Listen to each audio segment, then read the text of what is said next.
Thank you so much for joining us tonight. It's a gorgeous evening, great night to talk about the Virginia Bikeway project. Welcome to you all. This is the second public meeting on this bike project. My name is Afor Chavez, and I will be your moderator this evening. I am the Community Engagement Specialist here with the Department of Transportation and Infrastructure.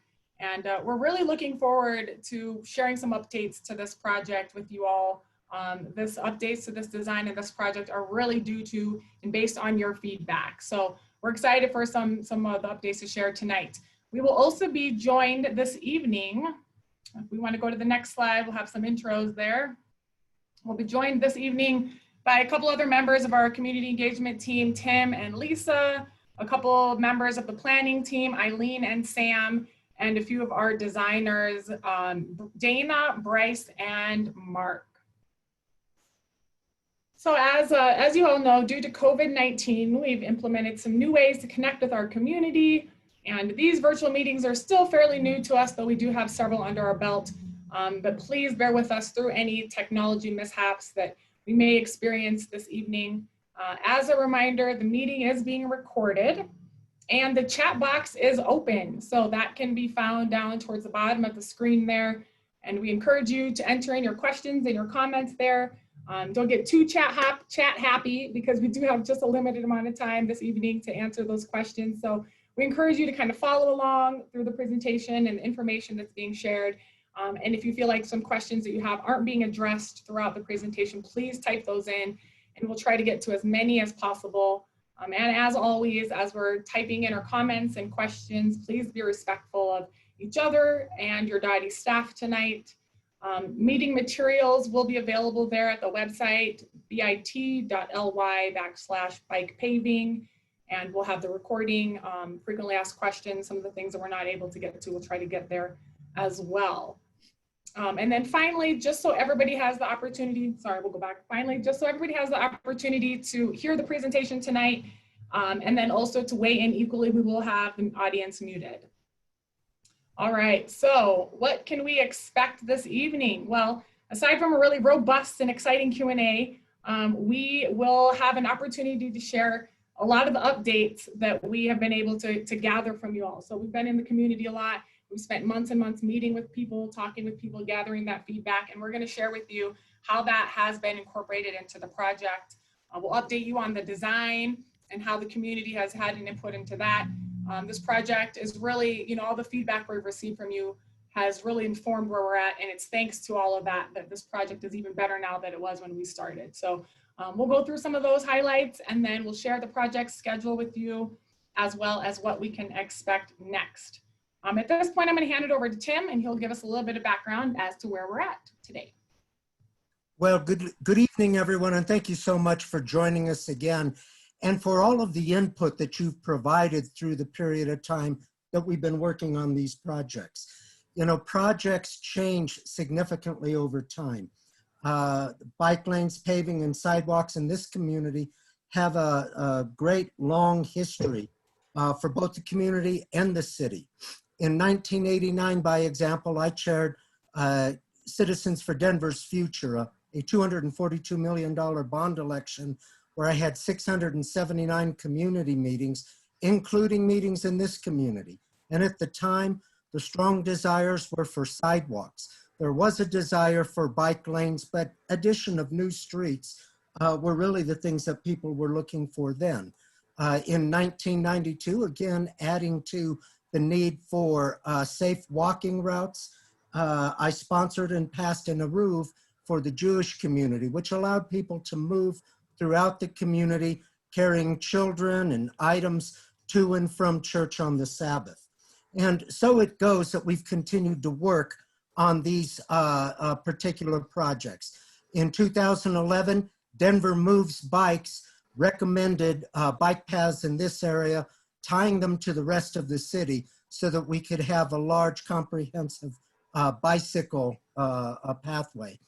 That was updated in Denver Moves in their bikes project, again recommended in 2015. And then Blueprint Denver ID'd bicycle routes as a priority for corridors throughout all of the city. In November, we again collected data on what we would need to do to expand our bike paths and safe access and routes to and from the community. And in January, we continued that work with education and understanding meetings with this community. Tonight, we're here, July 21st, to talk about the design intent, what we have been able to learn from the community, how we've been able to create a better project to move forward with for construction in the summer of 2020. So with that, I would like to pass this to Dana Hoffman, who's going to be able to tell us more about the Bikeway study area, why this is such an important connection for the entire city. Dana? Yeah, thank you so much, Tim. So it's with the help of the community early on in this conversation that we did identify a number of significant institutions that are along Virginia corridor. And they do really influence how this corridor is used. You can see them up on the screen, the little dots. Some of those stakeholders, we made the decision to meet with them one-on-one so we could better understand the impacts of these institutions on the corridor. In some cases that was just one meeting, but in most cases it was 2, 3, 4 meetings. And that really helped us round out our understanding of the corridor, along with the public meetings that Tim highlighted and a group stakeholder meeting that we had with the neighborhood group. So one of the main questions we got throughout those conversations, a key question was, why did we need this corridor, this Virginia Avenue bike lane? And that's a great question. And one of you can look at the screen here and see a map. One of the reasons, the key reasons why we chose Virginia to have a bike lane on it relates to the neighborhood as a whole and the bike network. So to have a safe and connected network that actually gets people from place to place, you need relative frequency or density of bike facilities. So that's why the city of Denver actually established a goal of having our bike network on streets with a spacing of 1/4 mile or less. So that's what we're trying to achieve with this project, and you can see that radius with the blue box up on the screen. And thinking again about that 1/4 mile spacing, it then becomes obvious about answering some other questions that we've had for this corridor, which is, are there other east-west connections that are available for bicyclists? And you can see up here on the screen, specifically, we heard about Alameda Avenue, and we heard about Expedition Avenue as well. And looking at Alameda, there's an existing shared use facility on Alameda. And then going south of there, if you look at that box, Virginia Avenue is about 1/4 mile south of Alameda. And then if you look again, 1/4 mile south about from there is Exposition Avenue. So together, these streets knitted together help pull together that network that we're looking for. So here, we want to show just an example of how Virginia fits into that network of helping people get from point A to point B. So this is one example. All those purple dots that you see on the screen, those are where the students of George Washington High School live today. And today, about 10% of those students do actually bike to school. We want to continue to create a safer path for them to get to school and also make it an option for all of the students to reach the high school. So if we look up here in the corner where we have quite a cluster of students who live northeast of George Washington High School. So today they can go down Yosemite over to Fairmont, use that existing great shared use path on Alameda. And then this connection here, Niagara, we'll talk about in a little bit. It's not existing, but it's part of this. And then over on Virginia helps them connect to George Washington High School. And we can see that same route is true from the south here, taking up that good Greenway connection. And then that last bit of connection, we need Virginia to adequately connect between these two. And so I'm going to now pass this back to Tim to talk a bit more. Those were some of your questions, but there was other feedback that we got from you, and it really did help us inform the design, and in some cases change the design. So I'm going to send it on back to Tim. Thank you, Dana. So first off, we very much want to thank you for your feedback and share what the feedback has been thus far from the meetings, in particular between January of this year through tonight. There have been multiple meetings where we've had the opportunity to talk with different individuals, different groups around the community. What we have heard were tied mostly to safety issues. So bicycle safety questions were related to why not a shared roadway? And how do we ensure that we've got bicycle safety for all of the kids and people that are riding bikes? Changes to parking and school loading was the next most often set of questions that we were asked, along with questions about the South Quebec Street connections. We come back to the next item, which again, safety for all people who use East Virginia Avenue. And this is multimodal, so individuals that are walking, rolling on skateboards, bicycles, other means of transportation. Safety was the key critical issue. And then finally, street operation questions about how we move forward with street operations as we complete this project. What I'd like to do is go to Afor so we can get into our first set of questions. Afor? All right, thanks, Tim. Okay, so just a couple housekeeping things before we jump into this poll. We do want to welcome and thank Councilwoman Sawyer for being with us tonight. Thanks for joining us. And then also just a reminder about the chat box as we go through the evening. There will be, that is really an opportunity for you to enter in your questions, and we're going through those and then being able to find questions that we can ask to the panelists. So just keep entering your questions there in that chat box down below. So all right, the first poll question here, we really want to get an idea from you all what you want to hear a little bit more about tonight. So this will pop up here on your screen momentarily. There we go. So the first one, do you want to hear a little bit more about the changes to parking and school loading, South Quebec Street connection, safety for all people who use East Virginia, bicycle safety, why not a shared roadway, or street operation? So go ahead and make your selection. We'll give you a minute here. All right, just one more second, and then we can close the poll there. Hopefully everyone had a chance to answer the question. All right, let's see what we have here.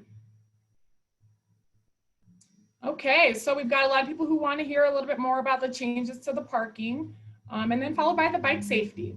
So if we can, we'll jump into some of the feedback and the comments that we have heard from folks thus far, and then we'll get into some of that. So as I said, you know, we've spent a lot of time going into the community, talking with people. These are kind of some of the most heard themes, comments, and concerns. We did hear from a lot of folks about the parking, so we'll get to that, particularly there on the eastern side of the corridor. It doesn't feel like it's as heavily used. Everybody that we talked to was really concerned about the Denver Green School and making sure that students had a safe pickup and drop-off options. So that's something that we're also concerned about and want to make sure is addressed in this project. And then Virginia east of Monaco, we've heard that, you know, it's more of a neighborhood street and a bike lane might not be needed as much there. And then crossing Monaco, we did hear from a lot of people that that is really challenging intersection, whether you're a pedestrian or a bicyclist. That's a hard intersection to navigate. So we'll share with you some updates on that. And then finally, that South Quebec Street. You know, people are kind of wondering, is that really a great connection coming off of Virginia there? So we'll be addressing that kind of concern as well. So yes, I'll be hand it over now to Bryce, and he will jump into a little bit more with us on the bike safety. Yeah, thanks, Afor. Hello, everybody. Thanks for attending tonight. I wanted to chat with you about why we were choosing the type of facility that we are. Our standards take into account vehicles per day and 85th percentile speeds. So 85th percentile speeds are the speeds where 85% of users drive at or below that speed. And we want to use that 85th percentile speed to design the road for the majority of users while excluding any outliers. Based on these standards, we can then choose whether a neighborhood bikeway, bike lane, or separated bike lane is the appropriate facility. In the case of East Virginia Ave, based on speeds and volumes, we want to install a buffered bike lane. Based on our cross-section shown, we do not have width for a bike lane in each direction and a parking lane. So moving on to the next slide is just to show you where we and when we collected data. So data was collected just west of South Magnolia Street, which is approaching the school zone with a speed limit of 20 miles per hour. And this was collected on October 16th, 2019. So continuing on, as we saw in the previous slides, speeds were high along Virginia Ave at 29 miles per hour. A parking lane that is not highly parked leads to a perceived wider road and higher speeds. Striping a bike lane can help to slow speeds just by creating a perceived narrower travel lane. Bike lanes increase rate of cycling by making a more comfortable and safer bike lane. Studies show that slight increases in speeds cause much more severe crashes. So a crash at 20 miles per hour has a likelihood of 13% for a severe injury. And this goes up to 40% at 30 miles per hour and 73% at 40 miles per hour. So with such increases in injury likelihood, we want to create as safe a facility as possible by creating a buffered bike lane. And now I'll pass to Sam to talk about parking data. Hi, Bryce. Thank you for that. And again, my name is Sam Piper and I'm a transportation planner. And thank you again for joining this evening. So I would like to talk about the parking data that we collected for this corridor. And as Bryce mentioned, this corridor specifically in our data collection periods exhibited low parking use along the different data collection periods. So what this map shows, if you can see the green bars, we can see that the majority of the corridor was parked between 0 and 15%. And at our first public meeting for this project back in January, we collected data at 2 different intervals. So those intervals included a weekday evening and then a weekend midday. And what we saw is that the use during those 2 parking periods was generally very low along the entire corridor. And then after that first public meeting, we got some really good feedback that people and residents who lived along the corridor actually thought that parking use was higher when especially the schools were in session. So we went back out and we collected additional parking data along the corridor. And what we found is that indeed parking use was slightly higher along East Virginia Ave, but in general, it was still quite low. So again, over the 3 data collection periods where we collected this information, the parking use along the corridor was low. And one of the questions that we frequently get is, well, how can we have these relatively small time periods and use that data to indicate how parking is used at all times of the day, 365 days a year? And we at Dottie, we collect hundreds of hours of parking data on streets all across the city. And what we find is that our transportation habits are very predictable. We typically travel to the same places on a daily basis. And so even though we're using very relatively small intervals to collect this data, what we do find is that this is indicative of general parking use along a specific corridor. The thing though that we did hear consistently from the community was that the parking east of Monaco Parkway is there was a lot of concerns about removal of that for this specific bike lane project. And if we go to the next slide, what we wanted to present tonight is that we have heard the community in regard to this concern. And in addition to a concentration of feedback east of Monaco about the parking removal, we've also consistently heard from folks that the connection to South Quebec Street represents a weak link for this project. And some of the feedback that we got about South Quebec Street, and at our first meeting, we actually said that it was a shared use sidewalk in Denver Moves. And we misspoke when we stated that. So we want to apologize for that this evening. And feedback that we heard is that there's maintenance issue with that wide sidewalk along South Quebec Street. And in the winter, sometimes it's not shoveled. And in general, the feedback that we got is people just don't feel like that's a safe and comfortable route for people to bicycle on today. And as Dana mentioned, one of our real goals through every mobility project is to create complete networks. And so we have a great asset on the western portion of this project, Garland Greenbelt Trail. And the bike lane west of Monaco connects directly from that trail to the Garland Greenbelt Trail and travels directly in front of George Washington High School. And then east of Monaco, we have what's recommended as a neighborhood bikeway. And so if we can provide that strong connection to South Niagara Street, we can start to create that complete network. And so again, what most of this meeting tonight will focus on is that phase 1 connection. Again, that's from Kearney Street east to Niagara Street. And then just for a little bit of context on, well, what is a neighborhood bikeway?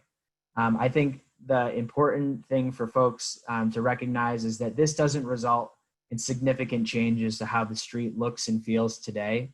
It includes wayfinding signage to help pedestrians and bicyclists get to the places that they want to go. It also includes pavement markings, again, to help people recognize that that's a safe and comfortable route.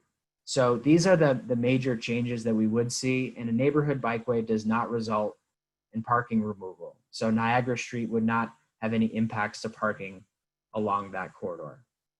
If we go to the next slide, what we wanted to communicate tonight is, again, we did take your feedback into consideration for this project, and we appreciate you all letting us know that connection to Quebec Street, if we weren't able to improve that in the near term, would be leaving bicyclists in a situation that was not comfortable. And so what we're calling phase 2 is a project that would involve a few different elements. And what this would evaluate is east of Niagara, what is the appropriate facility type to bring us to Quebec Street? So as we've heard through outreach, there's questions about more data being collected. So as part of phase 2, we would be collecting more data east of South Niagara Street. Another thing that we would be doing is evaluating, are there shorter term options, less expensive options to improving South Quebec Street for pedestrians and bicyclists to make that strong connection? Or does improving that street require a larger capital project that would obviously take more time? So we would be studying South Quebec Street as part of phase 2 and what are options there. And then thirdly, we heard a lot of feedback that crossing over to Fairmount Cemetery and crossing Quebec Street in general, not just as a bicyclist or pedestrian, but as a driver, is challenging as well. So we'd also be evaluating crossings of that street as part of that project. So if we go to the next slide, I wanted to pass it back to Afor. I know we've covered a lot of content. We want to make sure you can start to ask questions. So Afor? Yeah, great. Thanks, Sam. We do have several questions come in. We want to be cognizant of some more information that we want to get to this evening. So for the information that we've covered thus far, we've got a few questions. Sam, I might start with you here, kind of going back a little bit to the input that's been provided thus far. Can you share with us a little bit about who has been able to provide input? And, we have a member here of the community says they were not aware of an opportunity to provide feedback. Certainly. So we had a lot of different methods that we saw out feedback through this process. So we had a public meeting, which was attended by probably 60 members of the community, and that was back in January of 2019. Since then, we have had email communication. So we've gotten dozens of emails through our Denver Moves inbox which we've responded to as well. And then as we, in the lead up to this meeting and in between the two, we also had a series of one-on-one stakeholder outreach. So we worked with the community to understand who are those larger institutions that really would be impacted by a project such as this.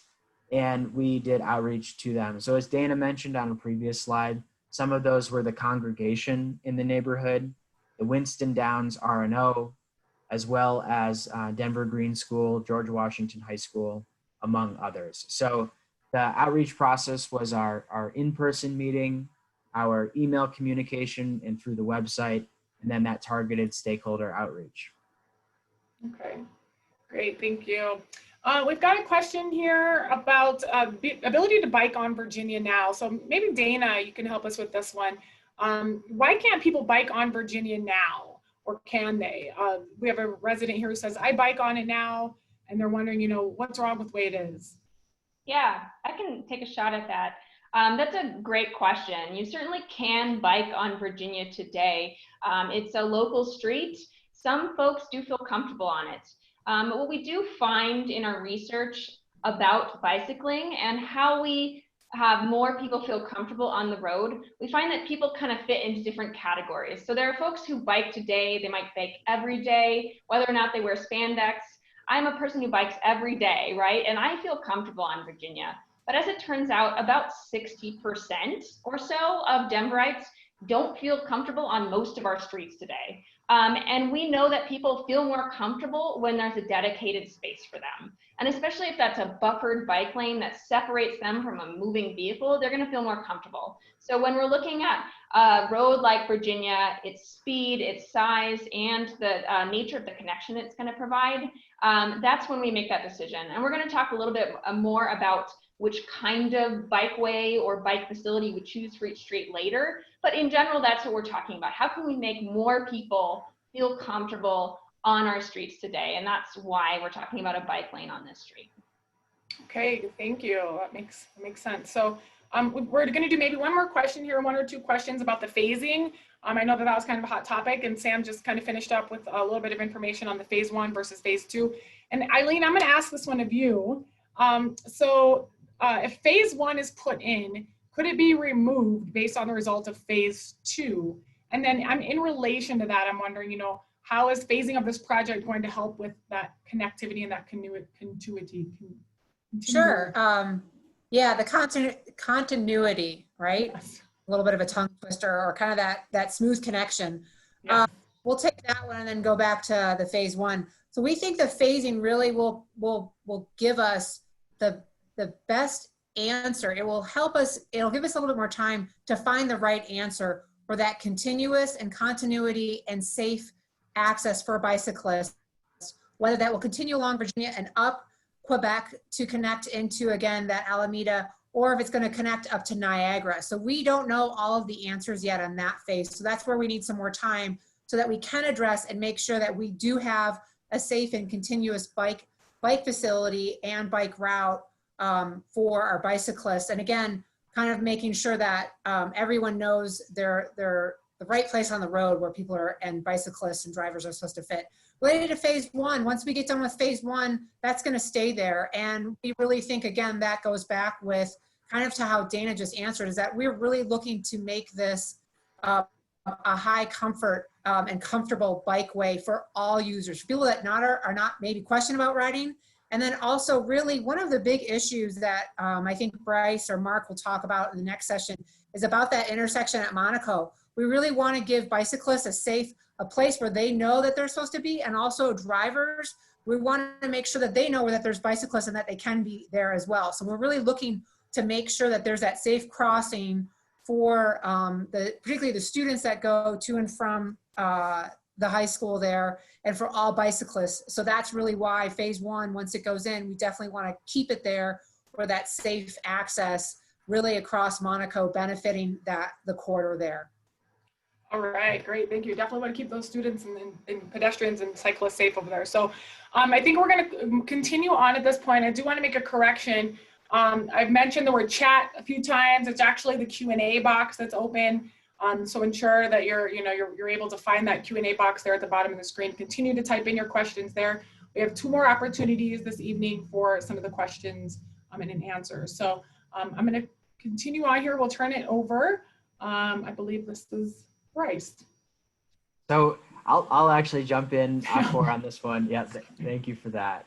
And so again, whenever we plan a mobility project in a neighborhood, on its face, it can sound like is just an improvement for bicyclists. But what we really wanted to communicate tonight is that all of the feedback you have provided to us have enabled us to develop a design for a bike lane, but also create a safer mobility connection that will benefit anyone who uses this roadway, whether they're a pedestrian, a driver, a student biking to one of these schools or walking to one of these schools, or a family that lives along it. So what this tries to capture is all of those different mobility improvements that we have advancing related to this project. And I really did want to emphasize that phase 1 accomplishes that critical connection between the Garland Greenbelt Trail on the west and then the Niagara Street Neighborhood Bikeway, which is included in Denver Moves.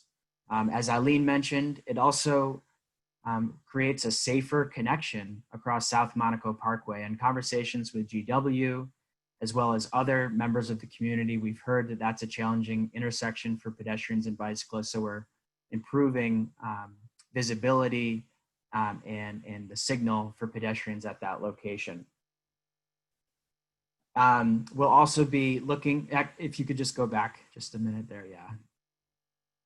Yeah, so Niagara Street, what we wanted to emphasize here is that there's a brand new traffic signal that's being designed and implemented at Alameda in Newport. And so there is a chance that perhaps routing up Newport directly to that traffic signal could be a better connection for the neighborhood. So that's one thing we will be evaluating through phase 1. And I also wanted to emphasize that phase 1 acknowledges that we do need to make that stronger connection to South Quebec Street. And as well as we've heard a lot from the community that the parking east of South Monaco is a concern for the community. So this phasing significantly reduces the removal of parking impact. And it also enables us to have more time to coordinate with Denver Green School. We had a lot of conversations about the loading zone in front of their school and the fact that that would be removed. So again, this enables us to have more time to evaluate that. We are connecting both with Denver Green School and with George Washington High School regarding safe routes to school planning to make it safer for children to walk and bike to school. So we'll continue to work through them after this project is installed. So on the next slide, we just wanted to dig in a little bit more about what that feedback was that you gave us and how it changed the design. So one of the things that we heard in our outreach, especially on the western side of the corridor, west of Monaco, was if we remove parking, especially where the ball fields are, we're gonna have more crossing as folks might need to park in the neighborhood. So we're adding additional crosswalks at Cremeria Street to make it easier and safer for pedestrians to cross. We're also studying installing another crosswalk at South Kearney Street directly to the Greenbelt Trail. On the next slide, one of the other things that we heard was that the driveway exit from George Washington High School, we have a lot of novice drivers that are taking right turns and exiting as they head towards Monaco to leave school there. And so one of the things that we're doing is we're enhancing the visibility of that crossing. So we're working with the school on what we call conflict markings across that driveway to increase safety.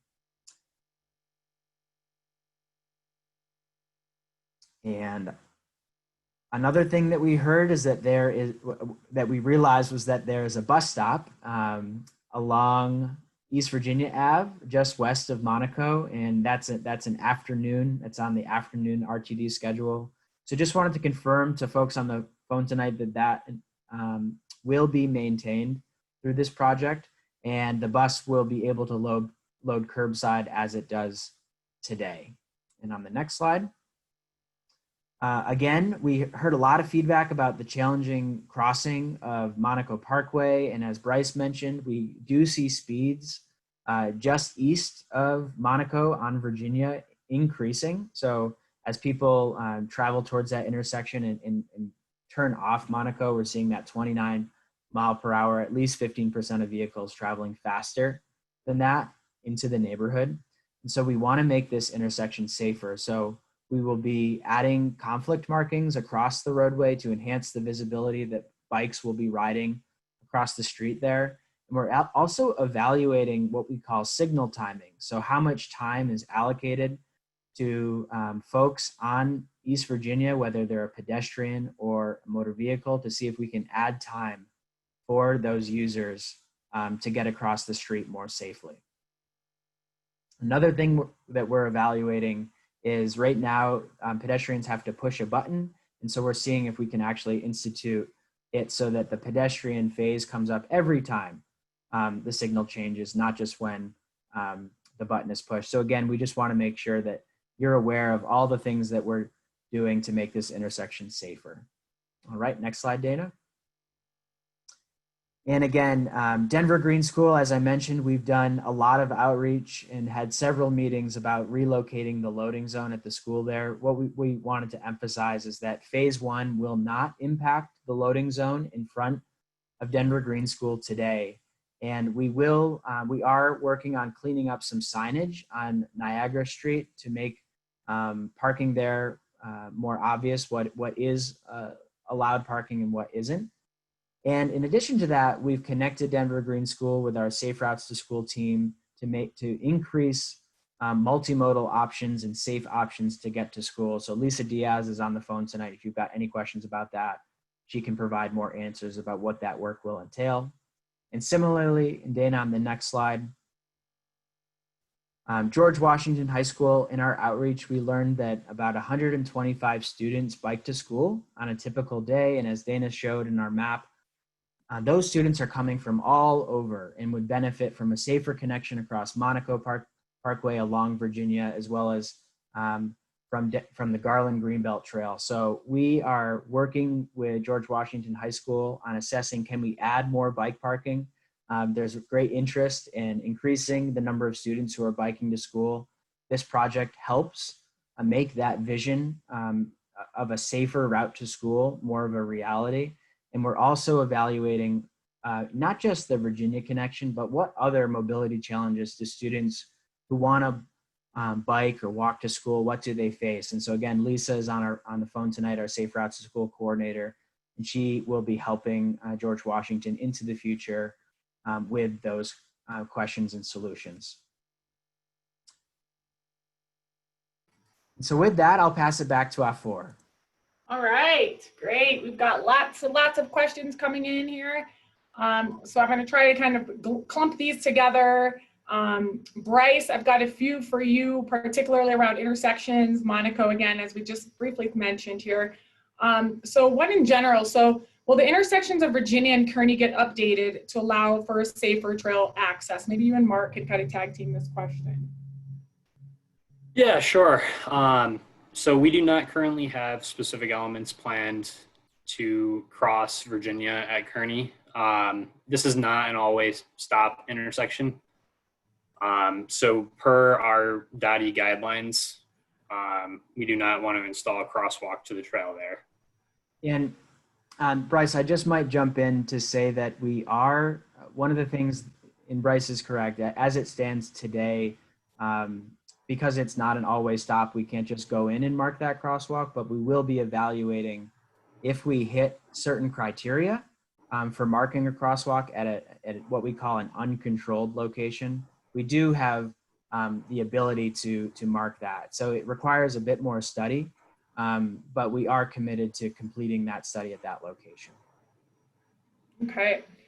So again, kind of on the pedestrian and signal opportunities for cyclists and pedestrians, Bryce, a couple questions here. So and we talked a little bit about it, but maybe you can elaborate on what that traffic signal can be like for being able to automate that for pedestrians for every cycle.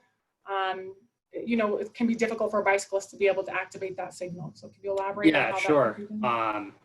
So this is definitely something that we are looking into and are currently studying because like you said, it would be great for a bicyclist to not have to push the button.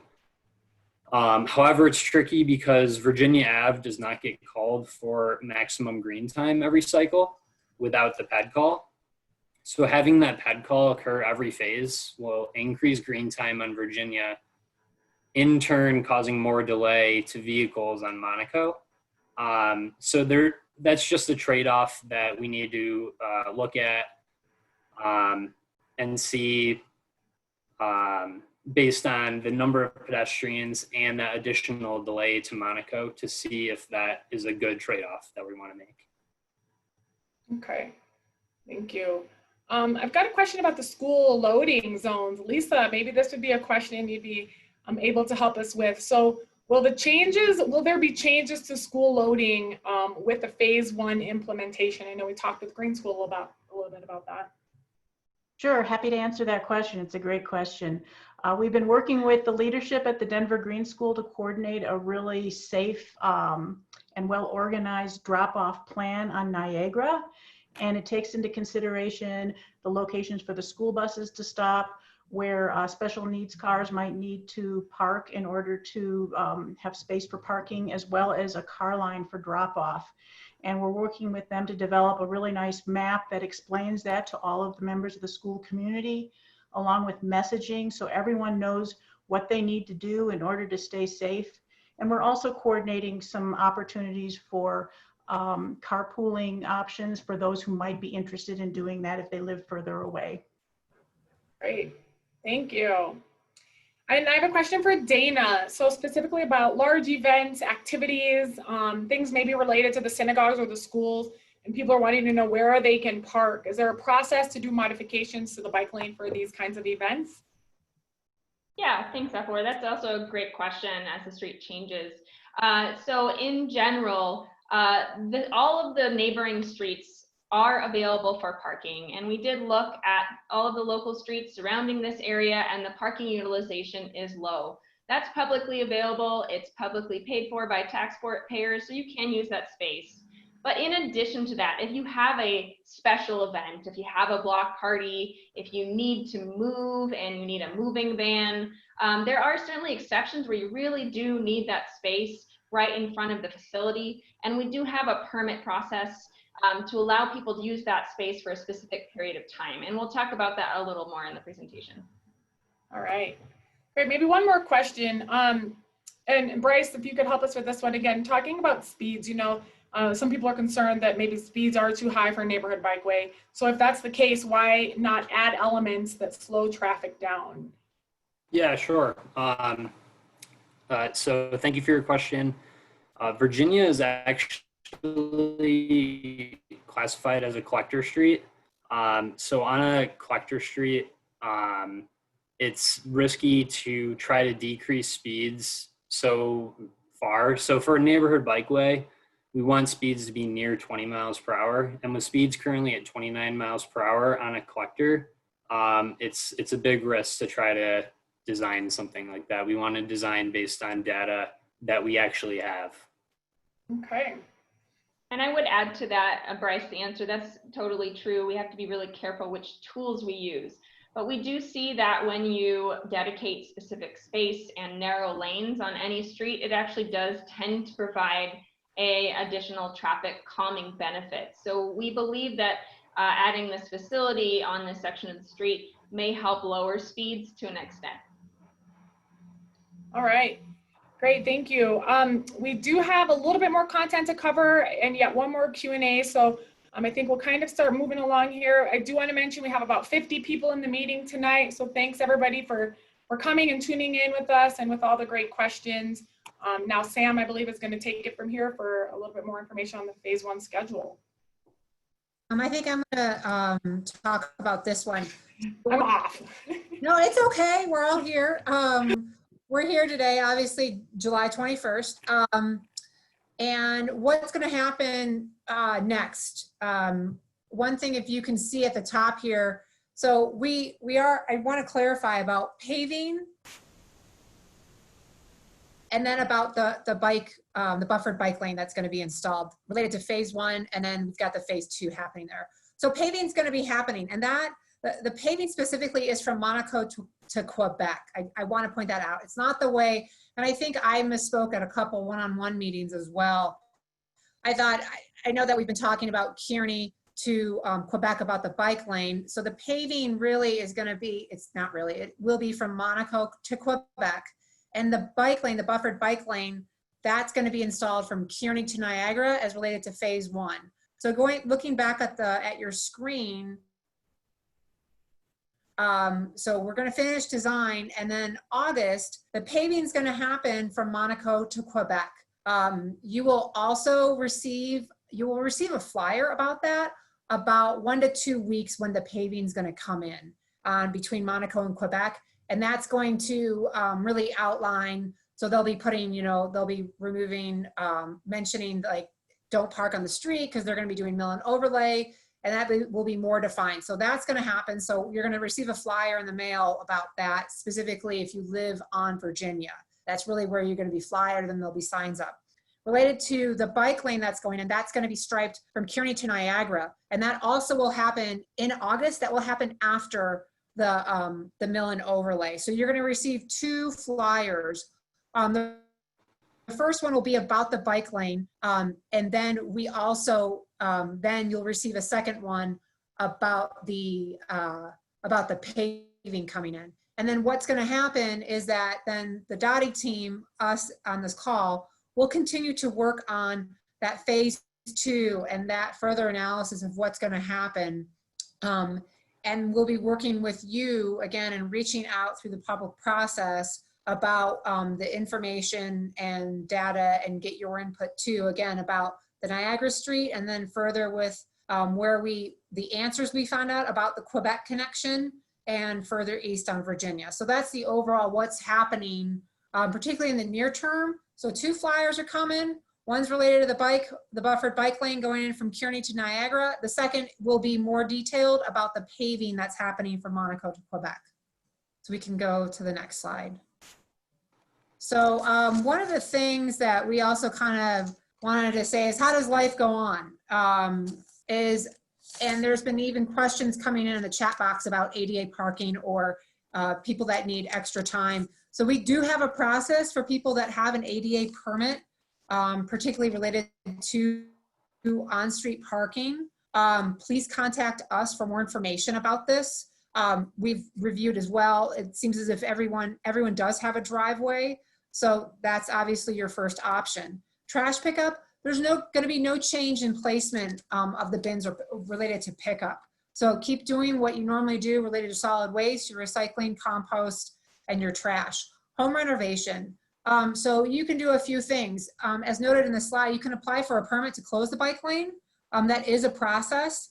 So you can contact us for more information, as well as a lot of people have been parking their big bins in their driveways too, to kind of skip that closing of the bike lane process. Where should my landscaper park, or D, all of the above? You can switch that word out of where people can park. So again, all the houses on Virginia, they all have driveways. And then also, we also have the side streets, which are pretty close in walking distance. They're very close in walking distance. So all those side streets, they have all on-street parking, so you can use those as well. And those are great for parties, Thanksgiving, things like that. Just everyone can walk to and from your house if your driveway's full of family and friends. Delivery vehicles, again, parking's available on the side streets, and in general, no vehicles are permitted to be in the bike lane as well. So if someone's doing an Uber or a drop off on Amazon, they're not supposed to be parking in the bike lane. Obviously, the flash in and out of a minute to 2 minutes or 30 seconds, we don't have that type of resources where we have, constant parking trackers. But again, they're not supposed to be parking there, and that's just kind of our normal protocol. So that's really kind of how operations of the street continue pretty uninterrupted when it comes to the ADA part, the trash pickup, home renovations, and deliveries and pickups like that. So I think the next slide is more time for questions and answers. All right, and I did want to note, it sounds like we've had a few people with their hands raised. And just wanted to make sure everybody knows that the way that we're going through questions this evening is through the Q&A there. So please ensure you've got your questions typed in there, and we'll try to get to as many as we can. I do have another question that I wanted to get to from kind of the previous slides. This was about Monaco again. You know, there's still some concerns that maybe the safety along Monaco or that intersection there, Virginia, may not be, you know, that may not be that safe. So Bryce, I'm going to ask this question to you. If you can kind of maybe elaborate on how that the intersection there improvement will benefit the cyclists and the pedestrians as they're trying to get across that intersection. Yeah, sure. So the first thing is we will be having a dedicated bike lane up to the intersection. So there will be no confusion as to where a bike should sit at the intersection when they're waiting for the light. Additionally, as I believe Sam mentioned earlier, we are planning to add green conflict markings across the intersection.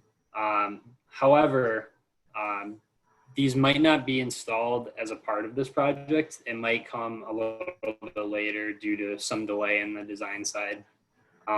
So apologies for that, but that is something that we are planning to do. All right, great, thank you. We've got a few more questions here. For one, I do want to let people know that the presentation will be available after the meeting. It has been recorded. We'll have that available as well. You'll give us some time on that. Early next week, we'll try to have that available, as well as, you know, some of the other questions and answers, themes that we're not been able to get to this evening. But it looks like we've got some coming in here, so I want to make sure I can get to a few of these. We've got some questions about parking. So, sorry, I'm trying to move this over. So, okay, somebody's wondering, you know, how do you suggest we work with contractors that need to park for long periods of time? And I'm not sure if that would maybe be Dana that could help with that. Maybe you might have some answers, Dana. Sorry, hit that mute button. Difficult. Yeah, so as we were mentioning earlier, just like today in a lot of alleyways across Denver, when a contractor is coming through and they need to be directly adjacent to the property to do construction work or something, we do have a permit process for that. There's typically a very small fee and some forms that you have to fill out, but that can help you if you need to do that limited time construction work where you just need to use the bike lane for that reason. So you can contact our team to learn more details. Typically, I'm not the one processing those permits, but I can certainly put anyone in touch with the right person when this rolls around. Okay, thank you. I have a question here. Perhaps this would be a good one, possibly for Sam. The question here says, nearly all of the driveways on Virginia back out over the curbside bike lane. How can we address that safety issue? Yeah, so that's a great question. And one of the things that we have recognized through our research for this project is the number of bicyclists that are using the street today. And right now, all of the homes that are backing out of their driveway today experience that conflict with bicyclists being, you know, kind of passing behind that vehicle. And when we look at the fundamental ways that we improve safety on the street, we want to increase visibility and we want to increase predictability.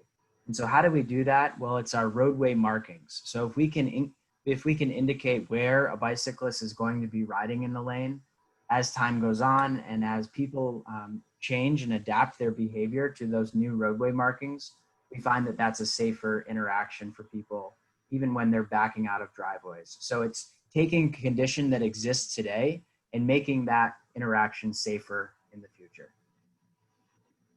Okay. Thank you.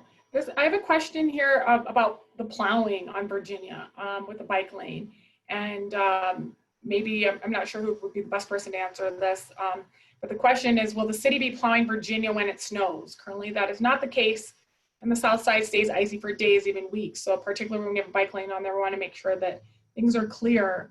Is there anybody on our meeting here that might be comfortable answering that question? I can take that question. So this bike lane implementation will not change the maintenance of this particular street, but we can take that feedback into account. It's one of the things that we recognize as we expand our citywide bicycle network. We are looking at opportunities to expand maintenance of our streets. And obviously, given the way things are, there's constraints, fiscal constraints, but if that's important to the community, please continue to provide that feedback.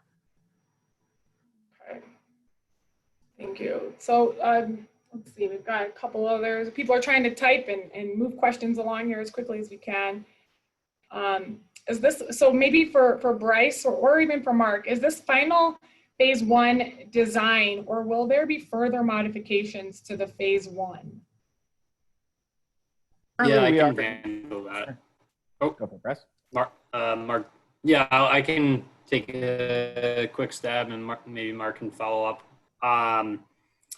Yeah, so this, other than what we've mentioned with the a couple of the things that we're studying, this is the final plan. For the phase 1, okay. Did you have anything you wanted to add, Mark? No, that was pretty much it. Okay, thanks. All right, so and then Bryce, maybe while I have you, for traffic calming on Virginia, you know, we've had some suggestions. What about a roundabout or changing the surface street in front of the school? Has that been anything that's been considered, or how would that look? What's kind of Yeah, so I guess that kind of goes back to the question I answered earlier about why we are doing a bike lane instead of a neighborhood bikeway. So for a bike lane, for neighborhood bikeway, installing a roundabout would be a form of traffic calming that we could use, but not necessarily for a bike lane. Additionally, installing a roundabout was not scoped for this project due to funding. Okay. All right, thank you. Let's see. We have a question here. There is at least one special needs physically challenged family that would have to walk further due to having to move their parking or their parking of support services. How would this maybe impact the family? And, you know, are there any kind of implications that we can do to modify this? Sam, would you mind taking that one? Yes, yeah, I would encourage, if that family is joining us this evening, please reach out to us directly and we can have a conversation with you. And if you're a neighbor and that person hasn't joined, if you could maybe just shoot us an email, bikes@denvergov.org. We'd be happy to speak with them. So thank you for acknowledging that. All right, thank you. So it looks like maybe we have one more question here. Let's see. Okay, so all the meeting information, the materials will be available. We'll have on that website if you guys want to pull that up here. I've got so many screens up. If we want to head to that website, there on that page, we want to make sure that people know how to get some of the information from the meeting. There we go. There's the web address, bikes@denvergov.org. We will have a recording. As I said, we'll be able to compile the questions here and put them into an FAQ. Design drawings, we have a question about that. Do you know if that information will be available? Dana or Bryce or Mark, would that information be available for folks? To be honest, I'm not entirely sure. So I can help answer that. So yeah, yes, thank you, Sam. We will be running through all the comments and identifying key themes and then posting an FAQ that represents the majority of the comments and questions that we received tonight, as well as some of the content that we covered through the presentation. Okay. All right. So I think at this point, what we'll do is you have the information here on the screen. Hopefully everybody can see that. We encourage you to submit any more comments or questions there to the website or to that email address there. See if there's any more questions coming in that we can answer. All right. Okay, Eileen, do you want to kind of take it over from here? Sure. I think that this is the last slide. Am I incorrect? I think so. I didn't know if you had anything Okay. final Yeah, that you wanted to wrap up. actually, one of the last questions that was posed is about bike counts. It was kind of asking about Did we count bikes beforehand, and are we going to count bikes post? That's definitely one of the areas. Is we did count bikes that are currently riding, and it was, I believe it was somewhere between 5 and 10.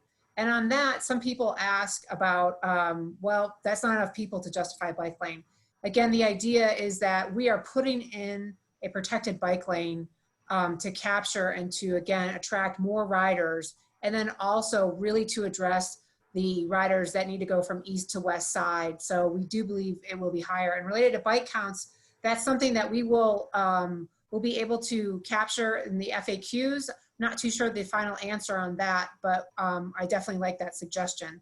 So to what we've said is we are going to use the information, the questions that were posed. We're going to go through those and update our frequently asked question on the web page that's noted here.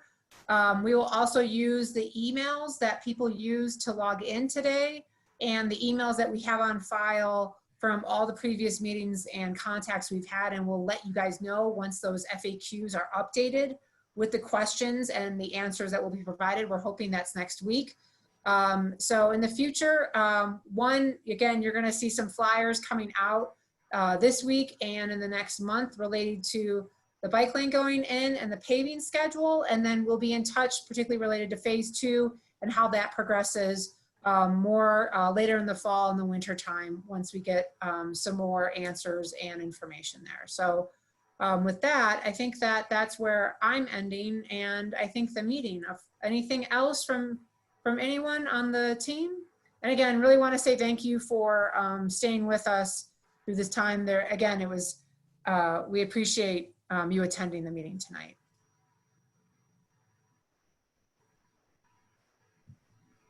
All right.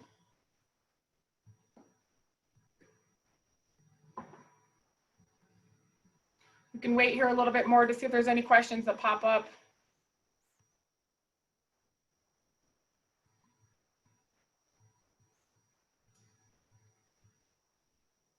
Might be experiencing some technical difficulties here. I do see a couple questions that we can try to get to here. Since we do have a little bit of time, we want to wrap up a few more questions. Eileen, we can do that. So I have a question about the speed limit here. We can ask. Speed limit on Virginia.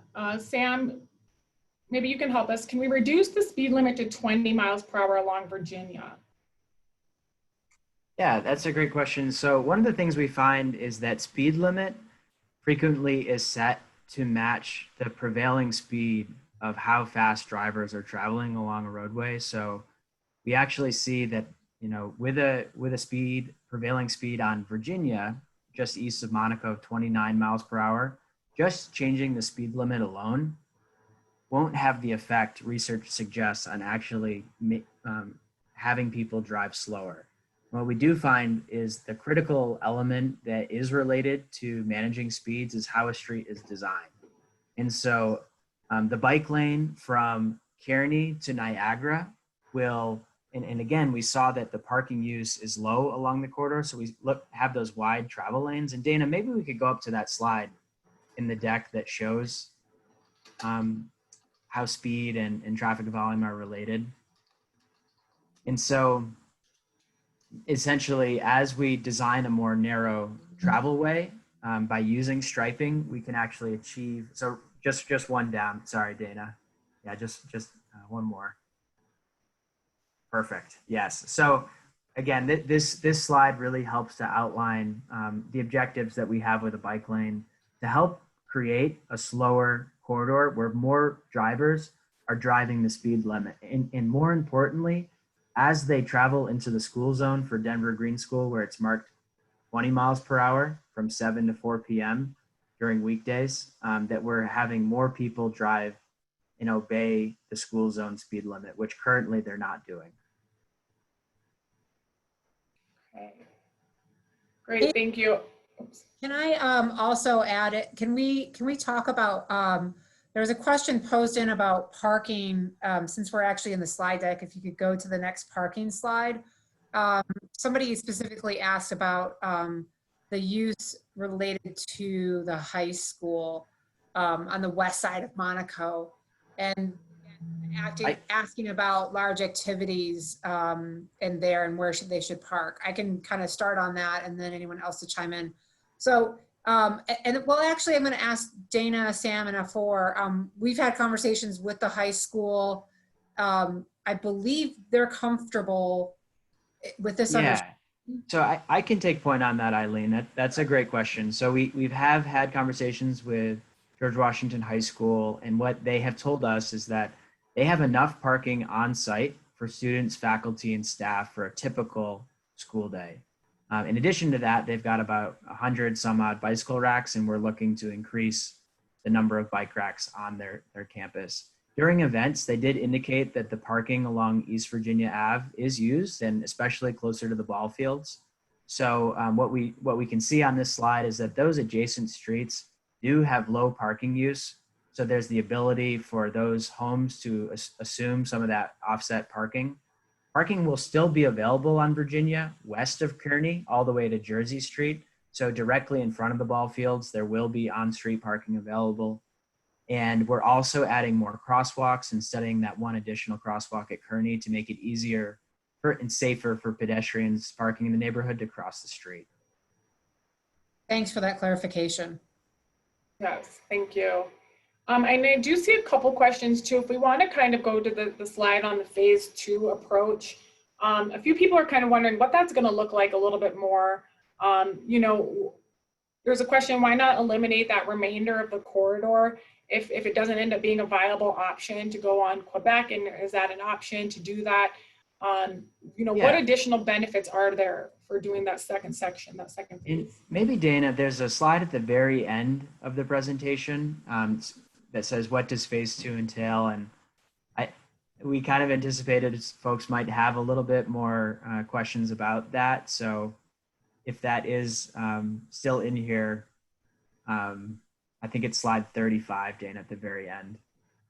But I can speak to that while we're traveling there. So essentially, we have questions. We have got questions that you all requested that we answer prior to advancing phase 2. And the scope of phase 2 is going to change based on the answers that we get through additional research that we need to conduct. So one of the big question marks is evaluating options to improve mobility for bikes and pedestrians along South Quebec Street. Some of those could be shorter term, less expensive options. Some may be more expensive. And we need to do more research and evaluation to determine what options are on the table. And depending on how significant or kind of a quick win that could be, it would dictate the pace of extending a facility along Virginia from Niagara to Quebec. So that's a question mark that we need to evaluate. Another is one of the questions you've asked us is collecting more traffic data. You've indicated that there's the drainage swales that go across the asphalt and speeds are lower. So we need to collect more traffic data to verify what speeds and traffic volumes are on the eastern part of the section. And then based on the answers to the first two, what is the appropriate direction for the remainder of East Virginia Ave? So there'll be additional research, additional outreach as we get answers to those questions and provide that feedback to the community. Great, thank you for that. I do have a question about the Denver Green School. And I know, Lisa, we've had some conversations, particularly around the carpool process. This question is asking, you know, would the city assist Denver Green School in developing an efficient carpool process? Parents really shouldn't need to park as much as they currently do. Do you want to talk a little bit about that carpool process? Sure, happy to do that. There's a really wonderful program that the Denver Regional Council of Governments, which I'll also call Dr. COG, has come up with, and it's free. And it provides a private portal that a school can sign up to have access to. And then parents who are part of that school community only, who are on the list, can access it, locate themselves on a map, or they can also locate themselves at the nearest intersection if they prefer more privacy. And then they can look at the map and coordinate with other folks that are living near them to coordinate carpooling. It's worked really well for other schools that Dr. Cog works with. And it also is a great way to reduce congestion and keep the air quality clean. Yes, all right. And I am working with the school leadership there on coordinating a login and getting them access. They've already asked for it. Great, yeah, that's exciting to hear. Thank you. We've had a couple questions, and Sam, I'm going to send this to you. You know, kind of around house property value. I'm wondering if you could talk to us a little bit about how, you know, the right of way again, and what that right of way looks like, and how it's used, and how we best kind of utilize that public good for the community.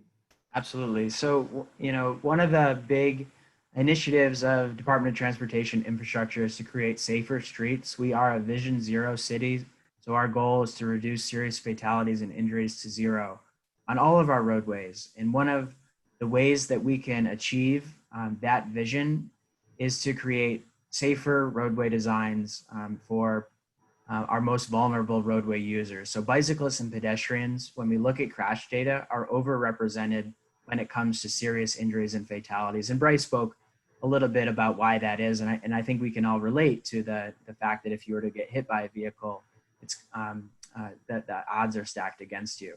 And so we want to provide dedicated space for pedestrians. We want to clarify movements. We have a large toolbox to achieve that. And when we look at the right of way, one of the things that we see is a corridor like East Virginia Ave has been in our plans for nearly a decade. And we see that parking use along the corridor is lightly used, and all of the homes that front the corridor do indeed have a driveway. And when we look at our overall mobility goals to increase rates of walking, increase rates of bicycling and safety, we balance how the street is used today against how that right of way could be changed to achieve the highest and best use, not just for folks that live along that corridor, but all of the people that travel through it. And so again, that is our responsibility as the Department of Transportation and Infrastructure for the city. And I will acknowledge that we understand that this is a change for folks, especially those who live along the corridor. And so we take all of this analysis into account as we advance projects. But again, it is our responsibility to maintain that highest and best use of the public right of way. All right, thank you, Sam. And with that, it looks like we're kind of wrapped up with the questions here. We appreciate all of you and the time that you've spent with us this evening. Again, if you have any further comments or questions that you would like to make, please go ahead and submit them. And we will be kind of pulling together all of our frequently asked questions and answers this evening. Is there anybody else who would like to say anything before we sign off this evening? I think one of the, if we don't mind, is I just saw one of the questions in there. It's about the neighborhood bikeway healthy street that's identified for Niagara. Someone's asking, you know, there's parking on it right now. Will that be removed? What does a neighborhood bikeway or a healthy street look like or entail? Dana and Sam, do you guys want to talk a little bit? I feel like we could spend a little bit more time on that, because it is a different facility than a striped bike lane. Yeah, I can chat more about that. It is definitely a different looking facility type. And the screen here right now, we're showing one sort of example of a neighborhood bikeway. And I think Bryce talked a little bit more about this. There are different types of facilities for different volumes of streets, different types of streets. Niagara qualifies for a neighborhood bikeway. And instead of having a specified lane or space for bicyclists, we use these very, very low volume streets, in this case, lower than what we see on Virginia, for instance. But on Niagara, we have very low volumes. So we can essentially make the whole space on the street feel comfortable for bicyclists. And you do that by having the correct signage on the street, making sure that the intersections feel very safe for bicyclists, and in general, in many ways, prioritize the bicyclist over the vehicle across the whole street rather than in a single bike lane. So that is an example here. There are a couple different iterations of what neighborhood bikeways look like. And we have some website information with multiple examples and pictures of some of our neighborhood bikeways that are being implemented today. We don't have that many on the street, but we do have several that are in design and are either just implemented or being implemented shortly. So you can check that out on our website if you just want to see more examples or pictures of what those will look like. But to answer I think the base question there was whether you would remove parking on Niagara. And because it would be a neighborhood bikeway and we're using that whole street space to prioritize the bicyclist or pedestrian experience, we wouldn't be removing the parking itself. It is the whole street becoming prioritizing those other modes of transportation. Great. Thank you, Dana. Well, I do have a couple other questions, and y'all have to kind of excuse some of this. This is part of one of the technology snafus, trying to make sure we're able to see the questions and get them all distributed here. So I do have a question, Dana. Maybe you can help with this. When you were talking a little bit about the connectivity earlier this evening, when phase 1 is complete, you know, when bicyclists get to Niagara, where will they go? What does that connection lead us to? Yeah, I can talk about that. Let me bring that network up so we can all look at it together here. All right. So this shows sort of the overall planned network. And as you can see, Niagara is that right-hand smaller dotted line here. So when Niagara is completed, it connects up to the north, and Niagara continues as a fairly safe street. And I believe, I wish I knew this better, but there are a number of other neighborhood bikeways that connect further north. I know, for instance, that First Avenue is a good bicycle facility, and that connects down to Virginia. And then from there, oh, I'm so sorry, folks. I made an error there. It is not the black line. I will show it to you guys here. This is Niagara right here in this sort of reddish color, excuse me. So that is Niagara, that's our local bikeway. So that connects over to Virginia. And Virginia then connects, and I think the biggest connection here is to the Garland Greenbelt Trail if you were moving to the west. And from there, there's a lot of other connections like the Cherry Creek Trail. And then in our future connections, we hope to have more on Monaco and other east-west connections as well. So we're partway through building this out. The biggest connection today from Niagara to Virginia is that Greenbelt Trail, which then connects to a lot of other really high-quality facilities. All right, great, thank you. And Eileen, do you want to take it from here and see if there's anything else we want to wrap up? Yeah, sure. I think mainly we're just getting comments in on the Q&A that more comments than questions. So with that, again, just to wrap up, and then also we have only about 20 attendees from the community on right now. So let's plan to close this out.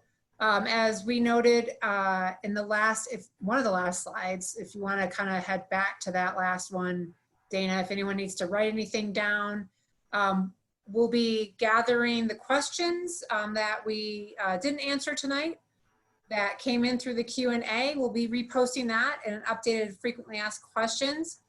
We will send out notification if we have your email address, and hopefully hopefully we will contact our Councilwoman Sawyer to see if she can also put that in the newsletter that there's updated information related to the Virginia bike lane, and see if her office can be a resource.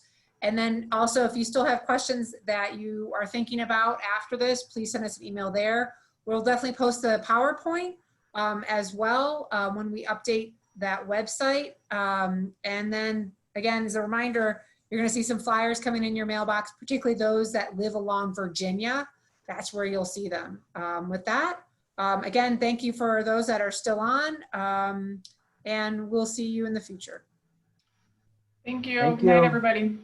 Appreciate it. Thank you. Bye-bye. Good night.